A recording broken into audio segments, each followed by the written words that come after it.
नमस्कार बंधुगण, आज आम एक आश्चर्यजनक घटना नहीं कथा हेबाकु जाउछु। गोटे नाबालिका झील निज प्रेमिक सहित फेरार हो जाइछि। एही घटना एबे संपूर्ण गाँव रे चमकी जाइछि।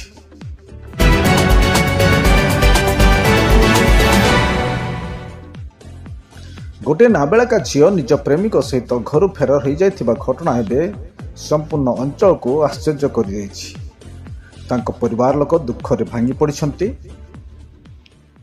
एही वीडियो रे आपण देखि परिबे संपूर्ण घटनार विस्तृत विवरण। दयाकरी आम चैनल को सब्सक्राइब करंतु और आपणक मतामत कमेंट करंतु। शेष पर्यंत खबर को देखंतु संपूर्ण तथ्य जानिबा पय।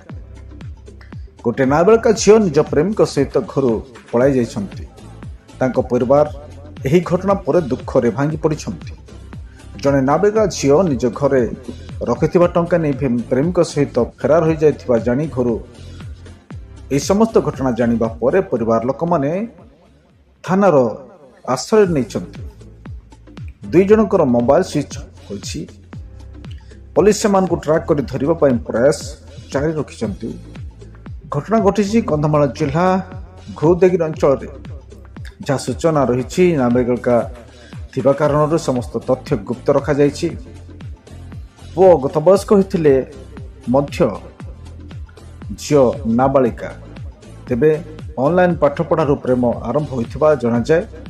प्रेम को वास्तव रूप देबा पय झील निज परिवार को ओ पुओ निज परिवार को छाड़ी दे झील को पाइबा पय सब भूली गला। घर लोक झील को सबआडे खोजिला परे उपाय शून्य होई स्थानीय थाना रे एतला देइछन्ति एवं अभियोग करथिबा सूचना रहिछि। एही घटना आम समाज पय एक चेतावनी। आपनक मतामत कमेंट रे देखंतु।